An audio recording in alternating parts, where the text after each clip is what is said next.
Morning, campers. Oh, what a start to the day. So, behind us is Mostar, and we're heading over towards Sarajevo, which is sort of our like northeast. But we're heading to a lake first, then a canyon, and then this cool part of night that we spotted. But it's sort of sending us, as opposed to going round, we're going up through the mountain. Now, I've got that feeling that this is not going to be a simple sort of drive because it's empty, the roads are small, so I'm looking forward to seeing what's kicking off. But it's absolutely stunning up here, and I feel really at home in Bosnia.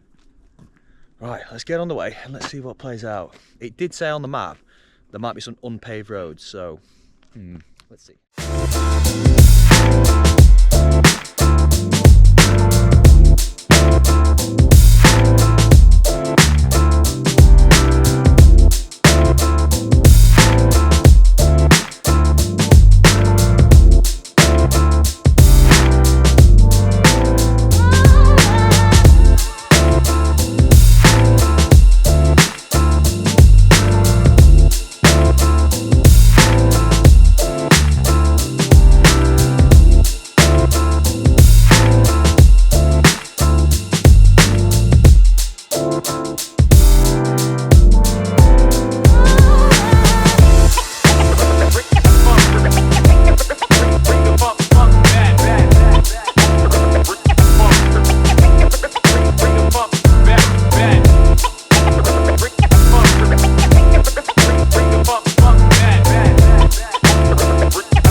Well, that was a pretty cool off-roading section, and we're just heading down into the town of Konjic, and then I spotted on the map Tito's bunker, like a sort of sign for it. Tito was the Yugoslavian leader that kind of united all the nations, I believe.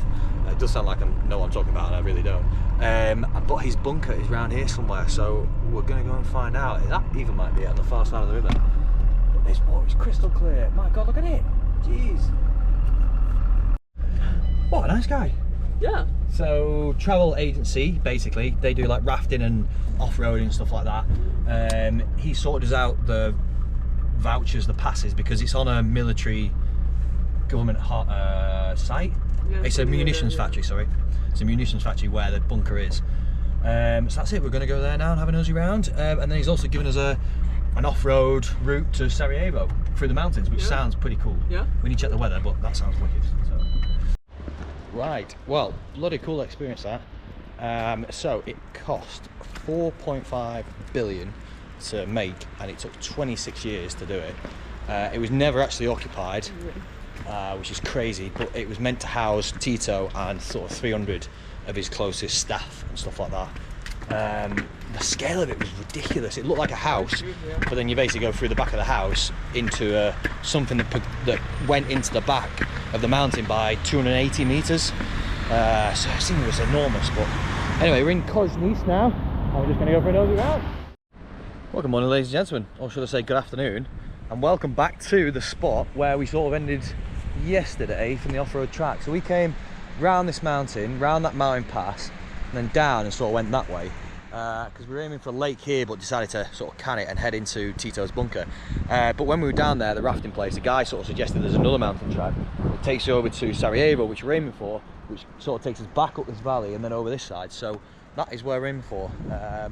It's 50k from where we are now to the centre of it, so it's going to be about 100 k's worth of an off-road track, which is intimidating, to say the least. And also we've had a lot of rain overnight, so that's my big concern, is that a lot of these places are going to be boggy. But go and find out. Oh, that's a bit hot. Right, we've been winding our way now for about 45 minutes up the mountain, and this is where we're at. We're just sort of coming out of the last village, I guess. It doesn't look like there's any snow high, but it's so wet on the floor. We've just pulled over in a bit of grass and then almost got stuck. So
Come on. I'm going to describe this as a more epic North Wales. So, been to North Wales, like Snowdonia, you know, around Betsy and all those kind of places. This is similar, but more epic. And way more rural. Oh, yes, please. How's it going, Red? How's it going, Marie? Good.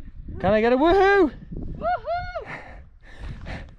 Not quite as powerful as it normally is. It's understandable. It's hard work. Oi! Yippee. So we've just been for a walk and now we've come down the valley to find a bit of signal. We got it and we just parked up, and I'm literally just sat here like just sorting a few messages out, sorting a few things out, and Marie's a bit of a genius because I've just heard her, I think, lean out the window with a can of beer and just go at which point now I'm like, well, I think that's my cue to come inside.